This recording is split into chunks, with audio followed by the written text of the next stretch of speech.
لا مضل له ومن يضلله فلا هادي له وأشهد أن لا إله إلا الله وأشهد أن محمدا عبده ورسوله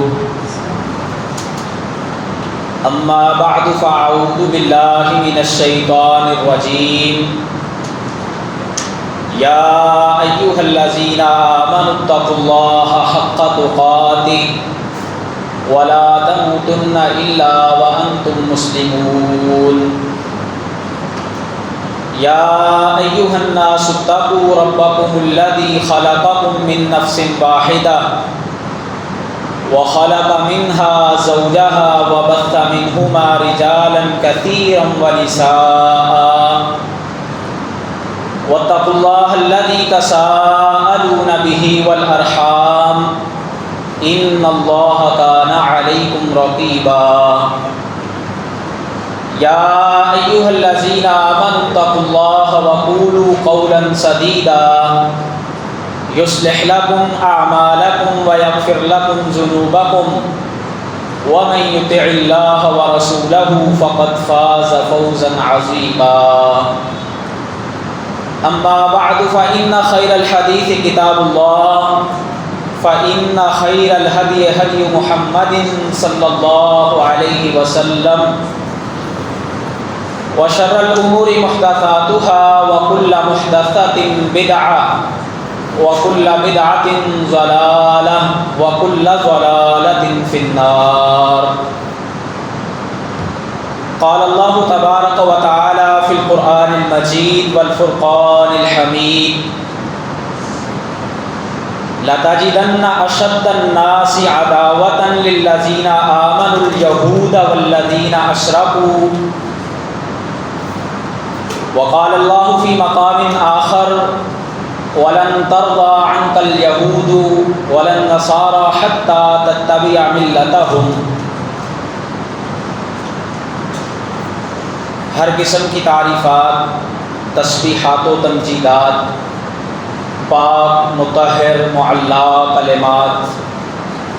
اللہ رب العالمین کے لیے ہیں جو اس کائنات کا خالق، مالک، رازق، داتا ہے. درود و سلام سرور کونین، تاجدار انبیاء، ختم الرسل، امام الموحدین، امام المجاہدین جناب حضرت محمد الرسول اللہ صلی اللہ علیہ وسلم کی ذات اقدس کے لیے. محترم سامعین و سامعات، لائق صد تکریم میرے معزز بھائیوں،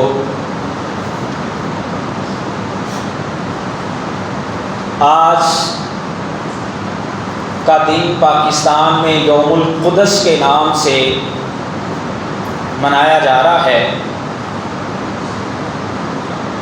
فلسطین کے مظلوم مسلمان بھائیوں کے ساتھ یکجہتی کے طور پر کہ ہم بھی آپ کے درد میں برابر کے شریک ہیں. ہماری حکومت کے لیول پر اور باقاعدہ پاکستان کے وزیر خارجہ مختلف ممالک میں جا کے رات UN میں بھی انہوں نے تقریر کی. یہ بہت اچھی بات ہے. القدس، یہ جو فلسطین کی زمین ہے، یروشلم کا یہ جو علاقہ ہے، یہ مسلمانوں کے لیے بڑی مقدس جگہ ہے. امام بخاری رحمۃ اللہ علیہ اپنی صحیح بخاری میں حدیث لے کے آئے ہیں. اللہ کے نبی کے صحابی سیدنا ابو ذر رضی اللہ تعالی عنہ فرماتے ہیں کہ رسول اللہ صلی اللہ علیہ وسلم سے سوال کیا گیا کہ اللہ کے نبی، ایو مسجد وضع فی الارض اول، کہ اللہ کی زمین پہ سب سے پہلا اللہ کا گھر کون سا بنایا گیا تھا؟ تو رسول اللہ صلی اللہ علیہ وسلم نے فرمایا المسجد الحرام، کہ اللہ کی زمین پہ سب سے پہلا جو اللہ کا گھر بنایا گیا وہ مسجد حرام تھی۔ پھر سوال کیا گیا ثم ایو، اللہ کے نبی اس کے بعد کون سا گھر اللہ کی زمین پہ بنایا گیا؟ تو آپ نے فرمایا المسجد الاقصی، یہ مسجد اقصی جو ہے اس کے بعد اللہ کی زمین پر بنائی گئی۔ امام طبرانی رحمۃ اللہ علیہ اپنی معجم میں حدیث لے کے آئے ہیں، اور حافظ ابن حجر نے فتح الباری کے اندر نقل کی ہے کہ اللہ کے نبی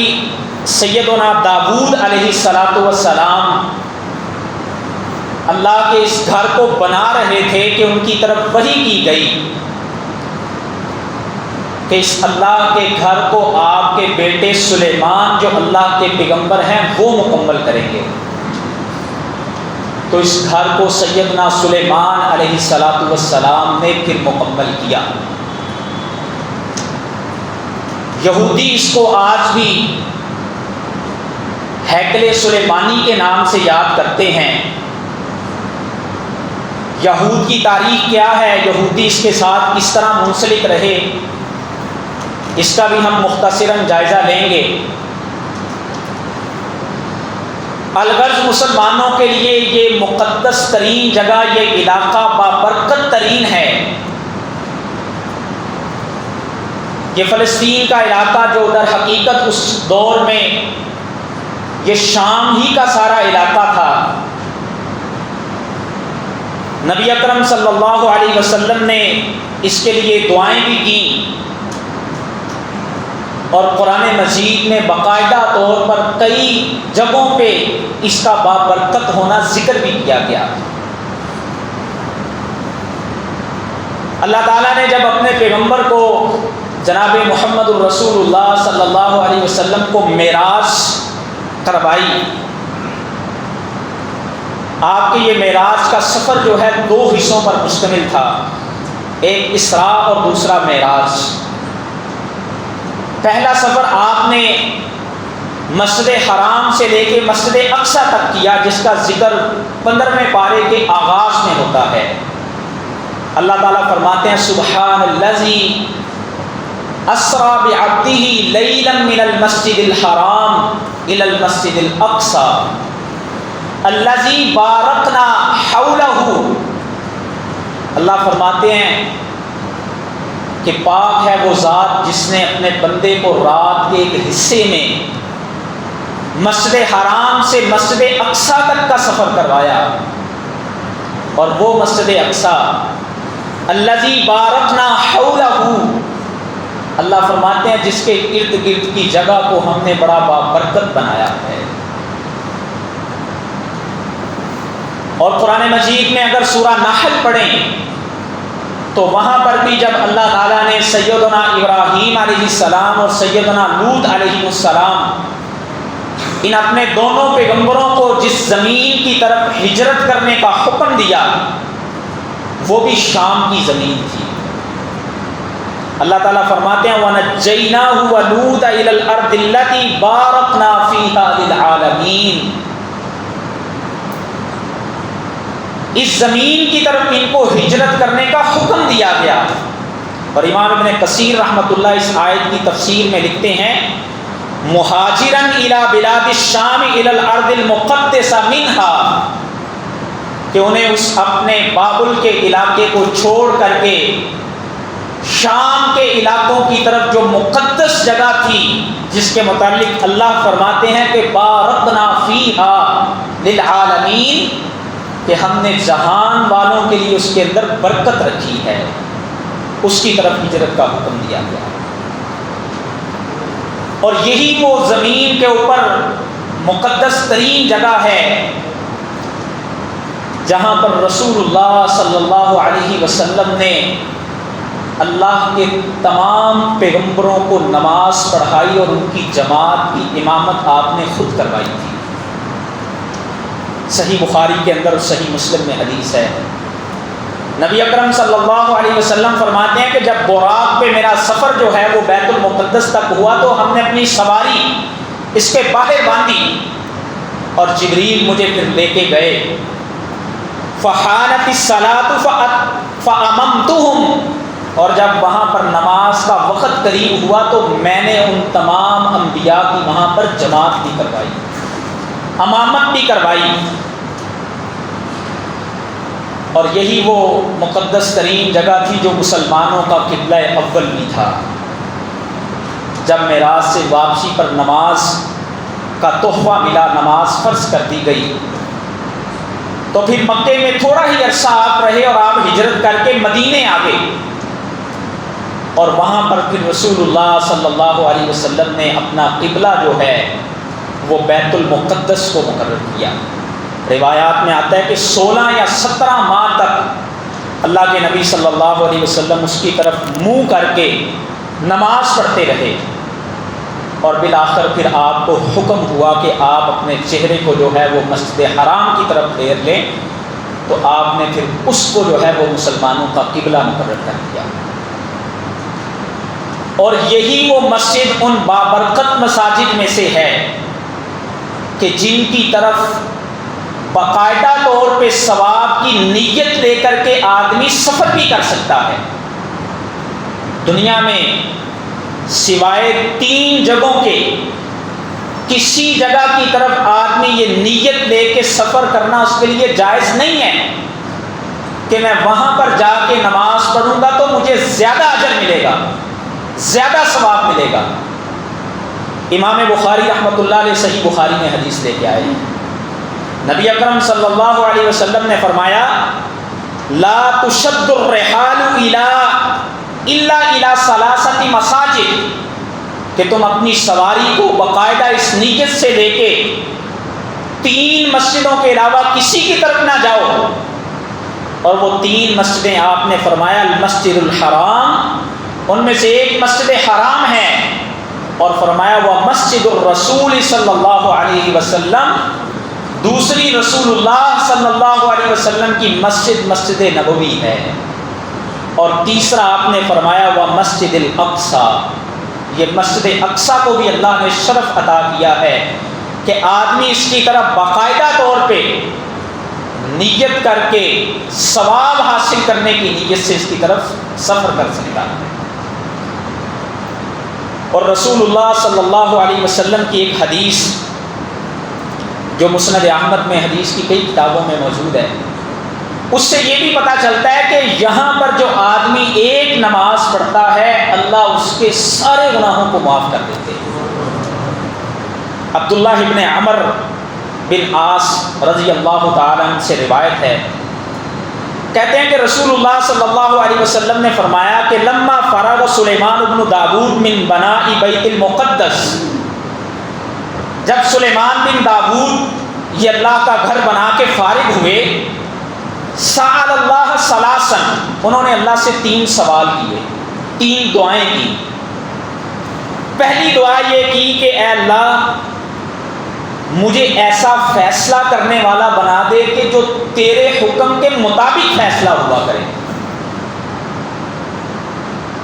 یعنی مجھے فیصلہ کرنے میں کبھی غلطی نہ لگے۔ اور دوسری دعا یہ کی کہ اللہ وَمُلْكًا لَا يَنبَغِي لِأَحَدٍ مِّن بَعْدِهِ، مجھے ایسی بادشاہت دینا جو میرے بعد تو کسی کو عطا نہ کرے۔ اور تیسری دعا یہ کی کہ اللہ یہ جو تیرا میں نے گھر بنایا ہے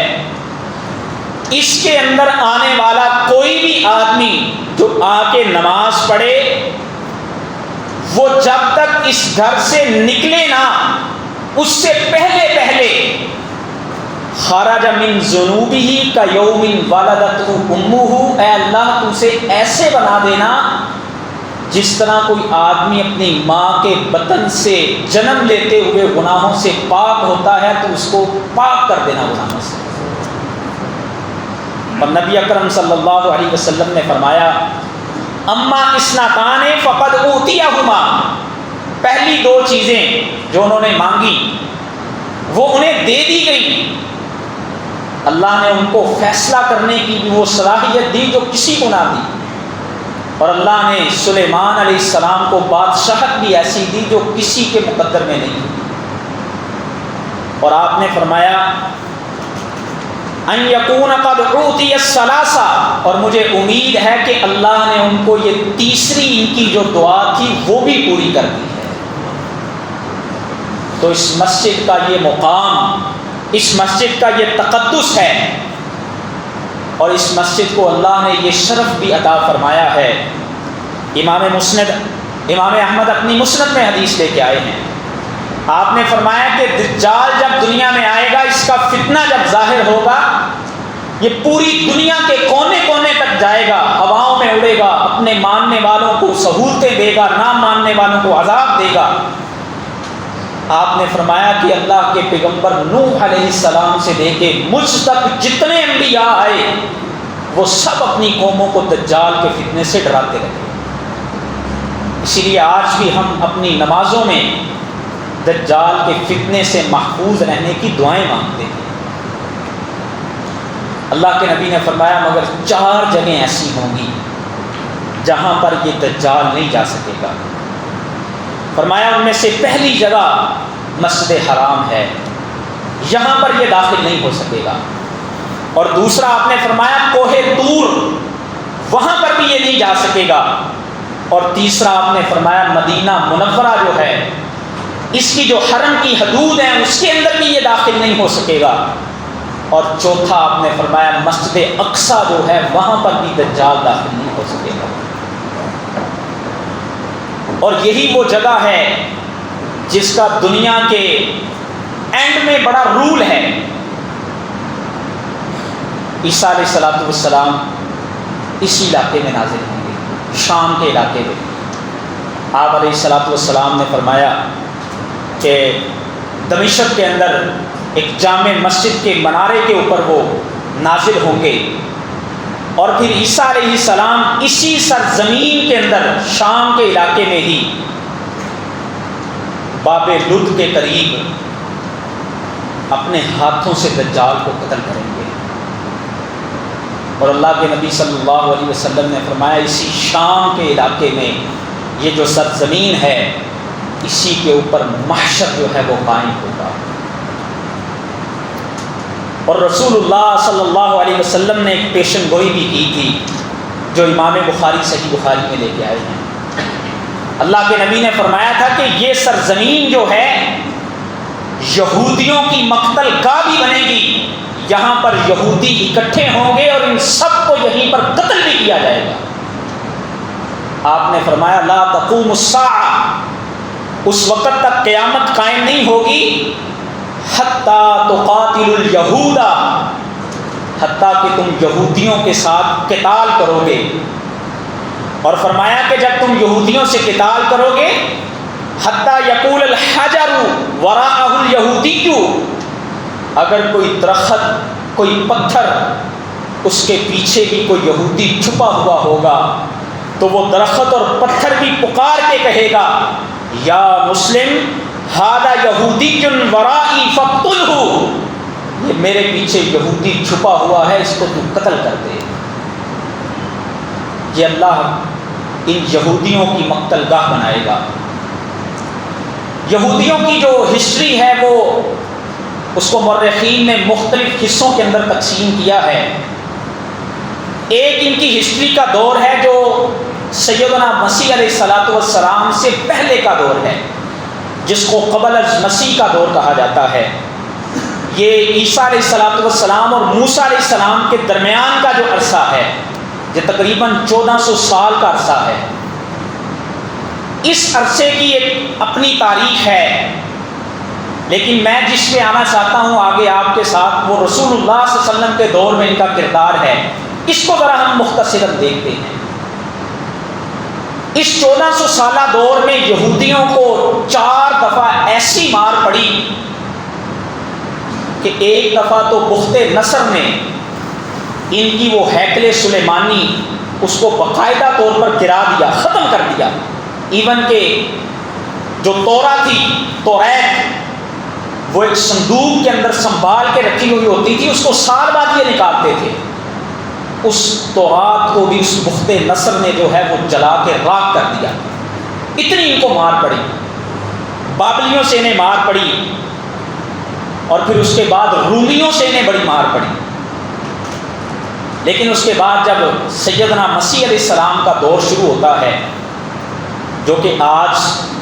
تقریباً 2000 سال اس دور کو ہو چکے ہیں، کیونکہ یہ عیسوی سال جو ہے اس کی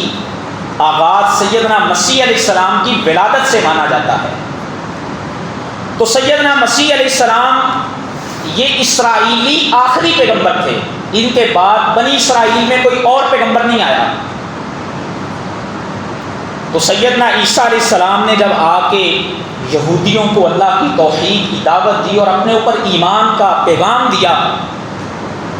تو ان یہودیوں نے بجائے سیدنا عیسیٰ علیہ السلام کی بات ماننے کے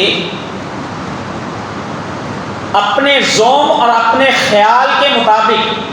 ان کو قتل کر دیا۔ یہودیوں کے خیال کے مطابق کہ رومی عدالت نے سیدنا مسیح علیہ السلام کو صلیب پر موت دے کے قتل کر دیا ہے۔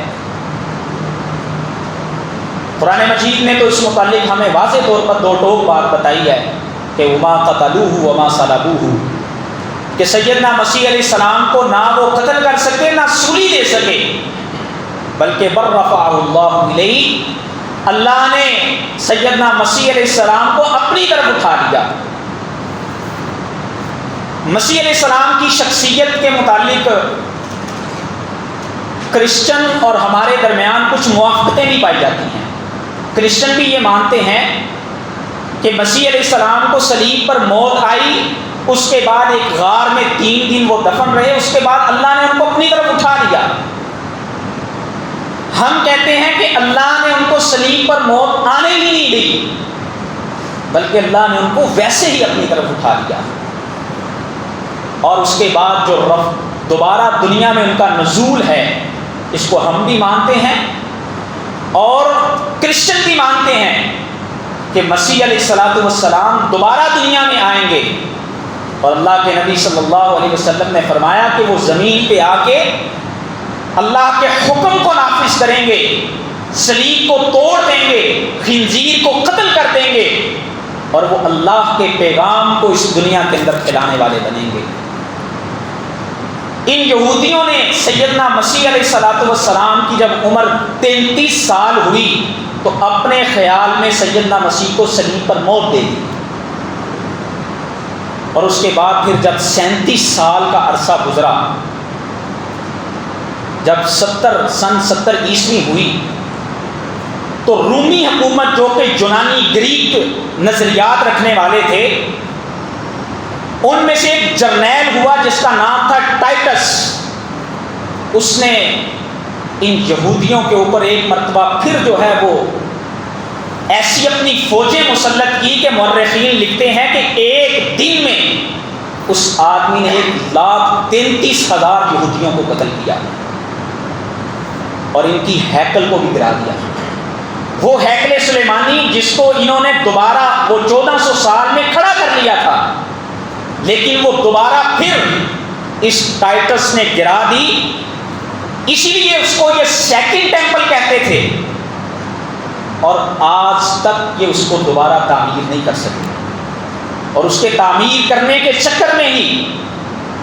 یہ فلسطین کے علاقے میں اپنے آپ کو آباد کر کے اس کے اوپر قبضہ کرنے کی کوشش کر رہے ہیں۔ اور ساتھ ہی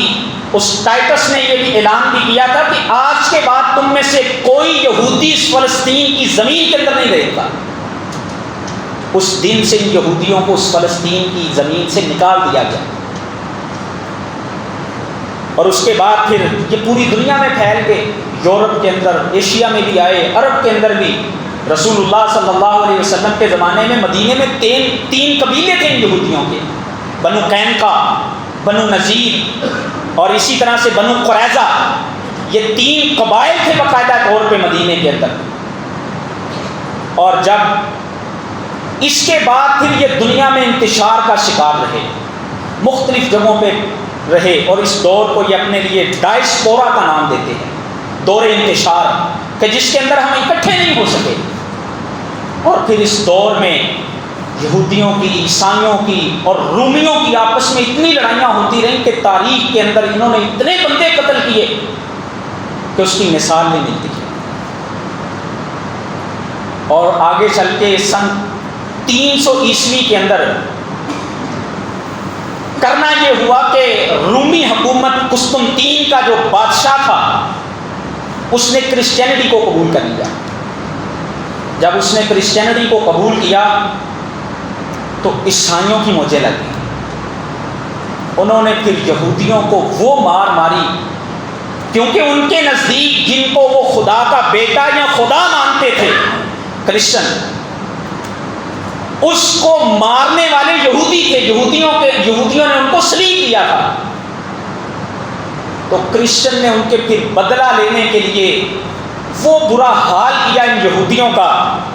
اللہ تعالیٰ نے اس کا قرآن مجید میں بھی سورہ مائدہ کے اندر نقشہ کھینچا ہے۔ اللہ فرماتے ہیں وَأَغْرَيْنَا بَيْنَهُمُ الْعَدَاوَةَ وَالْبَغْضَاءَ، کہ ہم نے یہودیوں اور عیسائیوں کے درمیان پھر دشمنی اور بغض کو ڈال دیا،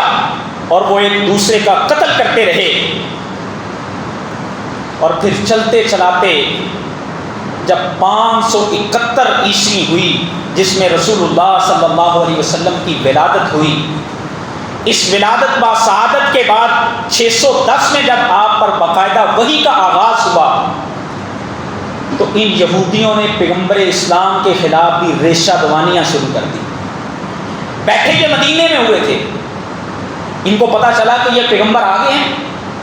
انہوں نے مکہ والوں کو مختلف سوال لکھ کے بھیجنا شروع کر دیے کہ اس پیغمبر سے پوچھو ذرا ذوالقرنین کون تھا،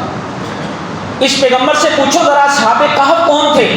اگر یہ اللہ کا سچا پیغمبر ہے تو تمہیں بتائے گا۔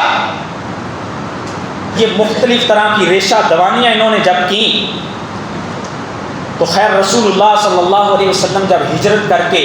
مدینے پہنچے تو آپ نے ان کے ساتھ میثاق مدینہ قائم کیا، جوائنٹ ڈیفنس سسٹم آپ نے ڈیولپ کیا کہ اگر ہمارے اوپر باہر سے کوئی حملہ کرے گا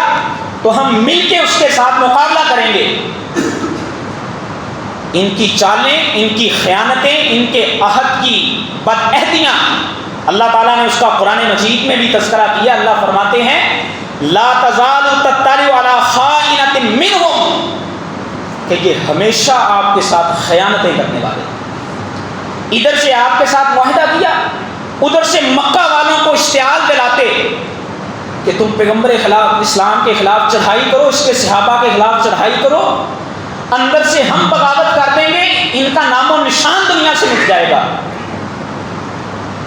بدر ہوئی، احد ہوئی، رسول اللہ صلی اللہ علیہ وسلم نے جب ان کی یہ جنگ بھڑکانے کی حرکات دیکھی تو پھر ان کو جزیرۃ العرب سے اللہ کے نبی نے باہر نکال پھینکا۔ بدر کے بعد ہی آپ نے بنو قینقاع کو وہاں سے نکالا، احد کے بعد آپ نے بنو نذیر کو نکالا، اور احزاب کے بعد پھر رسول اللہ صلی اللہ علیہ وسلم نے بنو قریظہ کو وہاں سے نکالا۔ یہ ہر موقع پر اسلام کے خلاف، مومنوں کے خلاف چال چلتے تھے۔ اللہ تعالیٰ نے اس کا قرآن مجید میں بھی تذکرہ کیا۔ اللہ فرماتے ہیں لَتَجِدَنَّ أَشَدَّ النَّاسِ عَدَاوَةً لِلَّذِينَ آمَنُوا، اگر دنیا میں ایمان والوں کے خلاف سب سے زیادہ عداوت رکھنے والا کوئی گروہ ہے، فرمایا الیہود والذین اشرکوا، سب سے پہلے نمبر پہ، فرسٹ پرائرٹی پہ جو مسلمانوں سے دشمنی رکھنے والا گروہ ہے وہ یہ یہودیوں کا گروہ ہے، اور اس کے بعد وہ لوگ ہیں جو اللہ کے ساتھ شرک کرتے ہیں۔ رسول اللہ صلی اللہ علیہ وسلم کے بعد پھر خلفاء کا دور آیا۔ حضرت عمر کے دور میں حضرت عمر نے ان کو پھر باقاعدہ طور پہ خیبر سے بھی نکالا، اور اس دور میں یہ قدس جو عیسائیوں کے قبضے میں تھا اللہ تعالیٰ نے مسلمانوں کو عطا کیا۔ 17 ہجری میں حضرت ابو عبیدہ بن جراح رضی اللہ تعالیٰ عنہ جو وہاں پہ شام کے علاقوں میں لڑائیاں لڑ رہے تھے، جب اس قدس کے علاقے کا محاصرہ کیا گیا، اس کی فصیل بہت بڑی تھی، کئی دن محاصرہ کیے رکھا، ان کے پاس اندر کھانے کے لیے پانی موجود تھا، کھانا موجود تھا، انہوں نے کہا کہ تم ہمارا قیامت تک بھی محاصرہ کر لو تو ہم تم سے جنگ نہیں ہاریں گے۔ ان کے کچھ علماء اس قلعے کی فصیل پر آئے اور انہوں نے دیکھا اور کہا کہ ہماری کتابوں میں لکھا ہے کہ یہ بیت المقدس بغیر لڑائی کے ایک درویش آدمی ہوگا جو اس کو فتح کرے گا۔ اور ابو عبیدہ بن جراح جو بڑے زیرک آدمی تھے، انہوں نے فوراً محسوس کر لیا کہ وہ درویش آدمی تو مدینہ الرسول میں بیٹھے ہوئے ہیں، سیدنا عمر ہیں۔ انہوں نے خط لکھا کہ آپ مدینہ میں سے شام میں آئیں، وہاں پر پھر انہوں نے مسلمانوں کے سامنے جو ہے وہ بیت المقدس کی چابیاں رکھی اور اللہ تعالیٰ نے یہ گھر مسلمانوں کو دیا۔ آج یہ وہ فلسطین کا علاقہ، اور اس کے بعد پھر مسلمانوں کے قبضے سے یہ نکلا۔ صلاح الدین ایوبی نے دوبارہ اس کے اوپر جلغار کی، اور یہودیوں کی سازشیں اور چالیں جو ہیں وہ صرف یہاں پر نہیں تھمی، بلکہ سیدنا عثمان کے دور میں تو انہوں نے ایک ایسا سلسلہ کھڑا کیا جو آج تک قائم ہے۔ وہ سلسلہ کیا تھا؟ شیعان علی اور شیعان عثمان،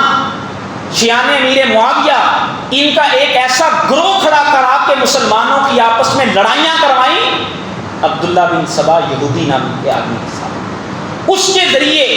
یہ ریشہ دوانی اور سازش ایسی کھڑی کی، آج تک مسلمان اس کا شکار ہے۔ آئیے میرے بھائیوں، یہ قدس، یہ فلسطین جس کے ساتھ آج ہم اظہار یکجہتی کا دن منا رہے ہیں، ہم اپنے مظلوم بھائیوں کے لیے دعائیں بھی کریں، ہم ان کے لیے اللہ سے یہ دعا کریں۔ کل بڑا افسوس ہوا ہمارے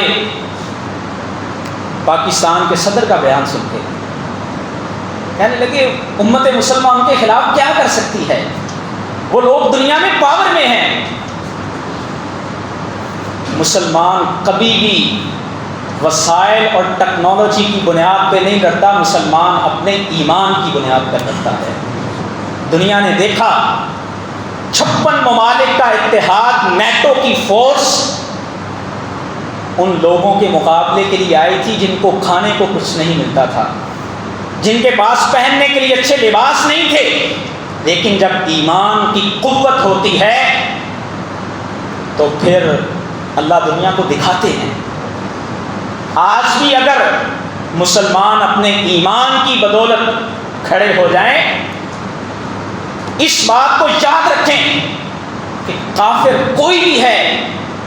اللہ کے نبی نے فرمایا الکفر ملت واحدہ، یہ ہمارے دشمن ہی ہیں، وہ کرسچن ہو، وہ یہودی ہوں۔ آپ نے پڑھے ہوں گے بیانات امریکہ کے صدر جو بائیڈن کے بھی، جو آج تک اس کی مذمت کرنے کے لیے تیار نہیں تھا اسرائیل کے اقدامات کی، لیکن جب اس نے دکھا کہ اب UN میں باقاعدہ طور پر میرے ساتھ کوئی کھڑا ہی نہیں ہے، تو کل بیان دیا کہ اپنی جارحیت میں کمی لائی جائے۔ یہ ایسے ظالم لوگ ہیں کہ مسلمانوں کو مارتے بھی ہیں اور پھر مرہم پٹی رکھنے کے لیے بھی آ جاتے ہیں۔ آئیے آج اگر ہم چاہتے ہیں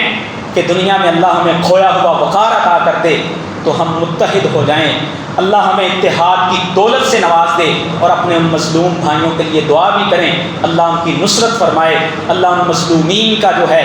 ایسا کوئی معاون کھڑا کر دے جو صلاح الدین ایوبی اور سیدنا عمر بن کے آج پھر اس قدس کو جو ہے ان کے شکنجوں سے آزاد کروا دے۔ اللہ تعالیٰ مسلمانوں کی نصرت اور مدد فرما دے۔ وآخر دعوانا الحمدللہ رب العالمین۔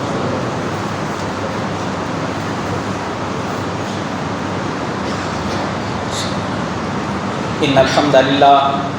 لله نحمده ونستعينه ونستغفره ونعوذ بالله من شرور أنفسنا ومن سيئات أعمالنا، من يهده الله فلا مضل له ومن يضلل فلا هادي له، وأشهد أن لا إله إلا الله وأشهد أن محمدا عبده ورسوله، أما بعد فأعوذ بالله من الشيطان الرجيم، إن الله وملائكته يصلون على النبي يا أيها الذين آمنوا صلوا عليه وسلموا تسليما، اللهم صل على محمد وعلى آل محمد كما صليت على إبراهيم وعلى آل إبراهيم إنك حميد مجيد، اللهم بارك على محمد وعلى آل محمد كما باركت على إبراهيم وعلى آل إبراهيم إنك حميد مجيد، اللهم اغفر لنا وللمؤمنين والمؤمنات، اللهم اغفر لنا وللمؤمنين والمؤمنات والمسلمين والمسلمات، اللهم ألف بين قلوبهم وأصلح ذات بينهم وانصرهم على عدوك وعدوهم، اللهم أعز الإسلام والمسلمين، اللهم أعز الإسلام والمسلمين، اللهم انصر الاسلام والمسلمين اللهم أيد الجهاد والمجاهدين اللهم انصر المجاهدين الذين يجاهدون في سبيلك في كل مكان اللهم انصر المجاهدين الذين يجاهدون في سبيلك في كل مكان اللهم اشف مرضانا ومرضى المسلمين اللهم اشف مرضانا ومرضى المسلمين اللهم أنت الشافي لا شافي إلا أنت اللهم اشف كل مريض اللهم اشف كل مريض اللهم إنا نسألك جنة الفردوس ونعوذ بك من النار اللهم إنا نسألك جنة الفردوس ونعوذ بك من النار اللهم إنك عفو كريم تحب العفو فاعف عنا لا إله إلا أنت سبحانك إني كنت من الظالمين سبحان ربك رب العزة عما يصفون وسلام على المرسلين والحمد لله رب العالمين.